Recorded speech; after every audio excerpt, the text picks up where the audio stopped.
Na metade dos anos 80, um episódio de televisão roubou a audiência numa madrugada brasileira, não só devido à sua abordagem típica da época, mas por expor para o grande público uma realidade ignorada e até hoje bestificada. Este é o Sociocrônica e nós vamos conhecer mais um item da cultura nacional. No final dos anos 70, o jornalista Goulart de Andrade apresentou para a Rede Globo um programa um tanto ousado, que estreou em 1º de maio de 1982, o Plantão da Madrugada. A ideia era mostrar o modo de vida de 2 milhões de pessoas que transitavam pela noite paulistana durante a madrugada, dando movimento e vida à cidade. Como definiu o site Memória Globo, e é graças ao show que Goulart se torna um ícone nacional, com seu bordão "Vem comigo", conduzindo seu público a uma realidade pouco sabida, quase sombria. Em junho de 82, o Plantão da Madrugada virou o Comando da Madrugada, e em agosto de 83, o programa saiu da programação da Globo, indo para Bandeirantes e ficando lá até dezembro de 85. Logo depois, o Goulart foi contratado pelo SBT, onde permaneceu por 9 anos. E foi nessa busca por temáticas cada vez mais ousadas que Goulart penetrou, como ele mesmo diria, no mundo marginal do travesti. Quem é esta figura? Quem é este personagem marginal que às vezes se mistura à sociedade como um personagem sensual? Por que os executivos, por que as pessoas da classe B1, B2 e até A procuram prazer através da experiência erótica e psicopática? Você vai me seguir, vai me acompanhar, porque você conhece, percebe o travesti no seu meio social. Você se incomoda com ele.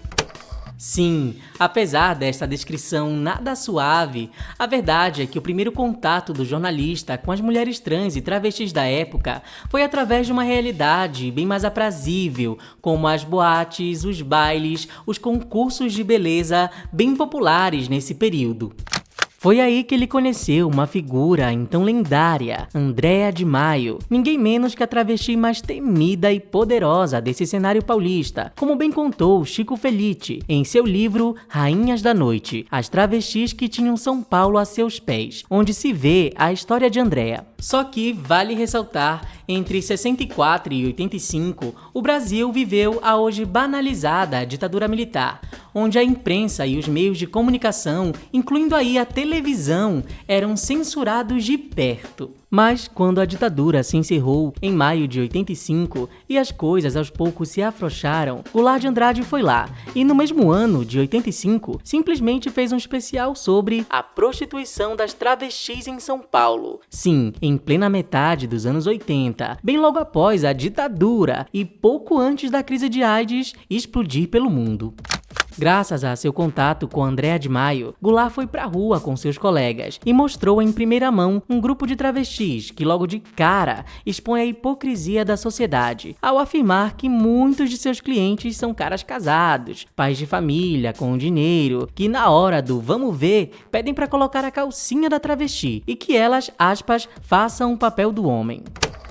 Isso sem contar, Goulart, que tem muitos clientes que pegam elas e quando chega no hotel, eles vestem a roupa, não é verdade, delas e mandam elas vestirem a roupa deles. Então eles passam a ser o travesti e elas serem as mulheres e os homens serem as mulheres. Casados, têm filho, de são machão e a gente que são a bicha louca que eles falam, né?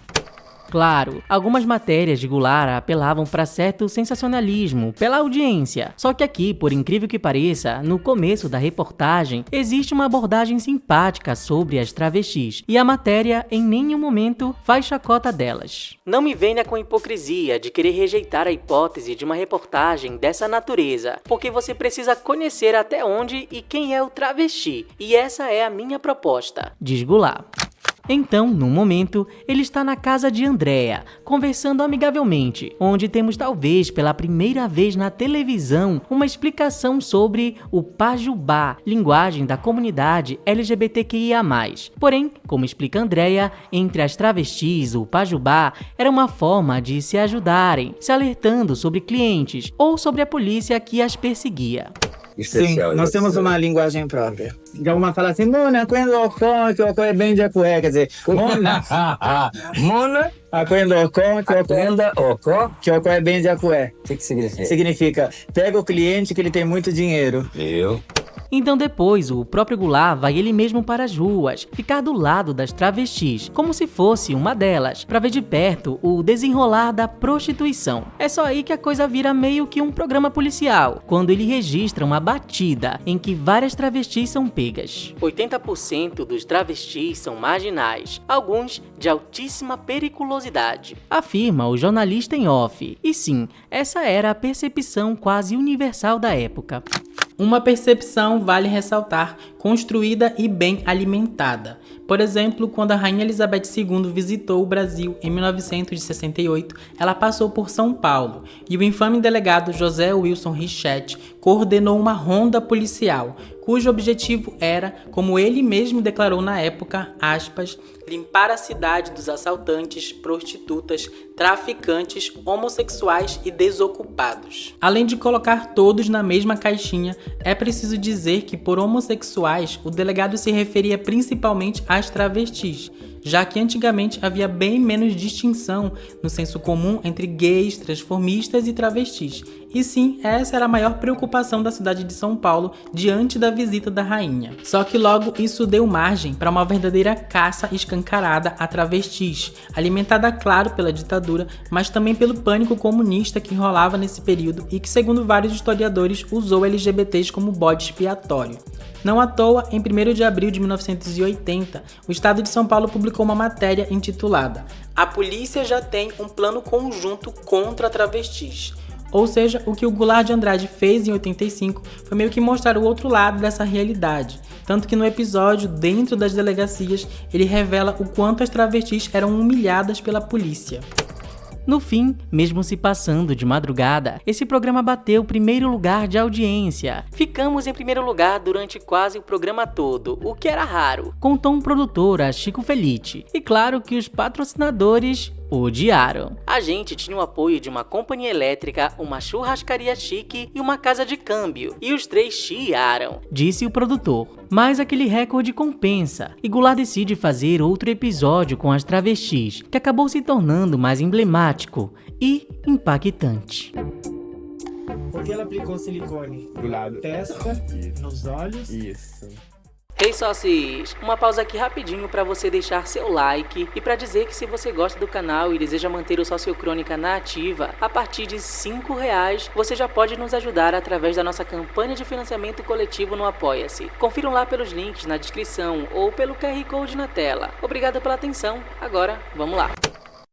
Um ano depois, Goulart agora quer mostrar como se faz o corpo de uma travesti e aborda as polêmicas injeções de silicone industrial. Por ser vendido sem restrição, esse silicone foi usado como um meio barato de se obter aquele corpo violão idealizado, e no meio das travestis virou moda, como bem explicou Gigi Pavese no podcast de Paula Ferreira. E aí, as travestis não tinham informação e não tinham recursos para modelar o corpo. Aí usavam silicone. A partir dos anos 80, as cafetinas viram nisso uma forma de ganhar dinheiro. Então pegava meninas novas, colocava silicone nelas para modelar o corpo, ficar aqueles corpão maravilhoso, corpo violão, e jogava nas esquinas de prostituição para ganhar dinheiro, tá? Essas meninas, por terem os seus corpos modelados pelo silicone, ficavam devendo para a cafetina cobrava os senhores juros de 100%, elas eram obrigadas a colocar, era uma imposição. E lá estava em 87 Goulart de Andrade de novo, expondo essa realidade ao seu público, guiado novamente por sua amiga Andréa de Maio. Segundo Felice em seu livro, ao invés de levar o jornalista ao lugar onde ela se aplicava, Andréa é esperta. Faz a reportagem conhecer uma casa mais humilde, a de Bartô, travesti que aparece no vídeo só de calcinha. Assim, Andréa consegue exibir aplicações que terminavam prejudicando as próprias mulheres. E se lembrarmos que até hoje, apesar de ilegais, aplicações assim ainda ocorrem, causando mortes de mulheres trans e travestis, talvez de novo o programa tenha sido transgressor. Porém, não é só este tópico que torna este episódio mais sensível. Não demora para que Andrea revele o truque que as travestis usavam para escapar da cadeia quando eram presas. Elas mesmas se cortavam, não para se matar, mas porque seu sangue era literalmente temido. A técnica Gillette é a gente puxa aqui do lado e eu quebro a Gillette no meio. A banda da Gillette é encaixada aqui. Então com a Gillette aqui você pode conversar, inclusive até comer balas, chupar pirulito, não sei o que mais, não vai incomodar. Afinal, foi nesse ano de 87 que a Polícia Civil começou uma operação brutal, chamada de Tarântula, tão cruel que não durou nem um mês, quando grupos em defesa dos direitos LGBTs conseguiram convencer alguns políticos do absurdo dessa operação após enviar uma nota de repúdio para a Secretaria de Segurança Pública da cidade. Ao invés de procurar soluções públicas de saúde e prevenção, a polícia achou que resolveria o problema da AIDS apenas perseguindo e matando travestis. Segundo o site da UOL, uma manchete da Folha de 1º de março de 87 até dizia: Polícia Civil combate a AIDS prendendo travestis. E mesmo durando só de 27 de fevereiro a 10 de março, estima-se que 300 mulheres trans e travestis foram presas, 56 só no primeiro dia. Não é à toa então que nos anos 80, em entrevista na rua, pessoas falem tão francamente como apoiam a morte de homossexuais, como se estes fossem meros animais. Você tem ouvido falar em noticiários, jornais, TV, rádio sobre assassinato de homossexuais? Já sim. E o que você pensa disso? Eu acho que tem mais é que assassinar mesmo. Mas o que você acha de toda essa violência, esse comportamento que tá havendo contra ele? Tá certo. Contudo, para a publicitária e mulher trans Neon Cunha, aquele medo do vírus acabou virando um escudo. A negligência do Estado e de seus agentes não encarava o vírus com a responsabilidade devida. Sendo assim, qualquer contato com nós, trans e travestis, era perigoso. Viram um instrumento de sobrevivência para nós, porque eles tinham medo de nos encostar e se contaminarem, diz Neon Cunha, numa matéria de 2023 sobre a perseguição anti-LGBT. Assim, no final de 80, o Goulart de Andrade já trazia isso para a grande mídia, talvez sem querer. Curiosamente, o jornalista já mostrava essa caça anti-LGBT no programa, e ainda em 87 também fez um especial sobre a AIDS, com discursos médicos ainda atuais. É claro que, como muitos programas até hoje, a ideia era ganhar audiência através do choque, e as travestis foram usadas visualmente quase como feras da noite, ou quase como monstros no segundo episódio. Nada novo quando as mídias quase sempre colocavam figuras LGBTs como a coisa, aberrações não humanas das quais crianças e pessoas do bem precisavam manter distância. Mas talvez o show de Goulart não caia nesse aspecto, e sua visão mais empática destoe de outros episódios da época. Em um certo momento, no episódio de 85, Andrea de Maio até diz: por que o travesti não trabalha? Quem dá trabalho para o travesti? Se não tem trabalho nem para o pai de família, vão dar para o travesti? Por que o travesti não trabalha? Quem que dá trabalho para um travesti? Me conta isso. Não tem, ninguém dá trabalho para um travesti.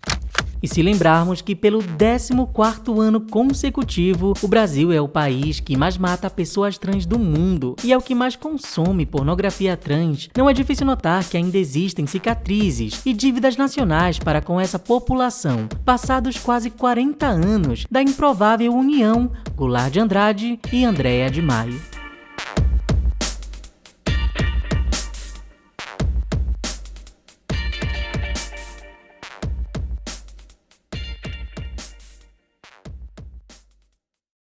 Oi, sócios!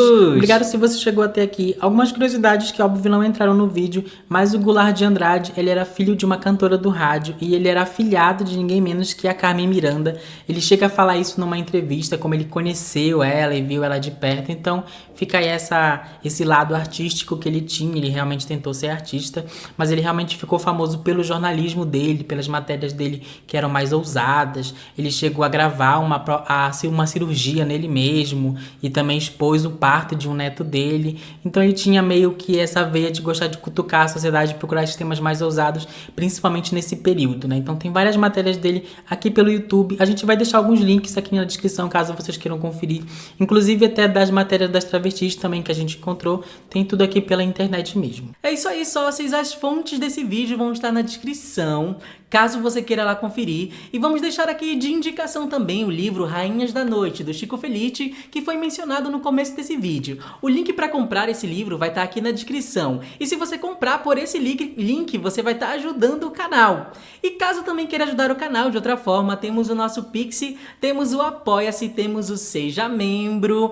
E se você quiser ajudar de outra forma também, nos sigam nas redes sociais também para dar uma forcinha lá pros sócios. Não esqueçam de curtir, de compartilhar com outras pessoas para esse vídeo chegar a mais pessoas. E vamos lá para nossa brincadeirinha para engajar aqui, caso você não saiba o que comentar. A gente definiu aqui que o comentário agora vai ser Rainhas da Noite. Então fique aí, comentem para engajar o vídeo.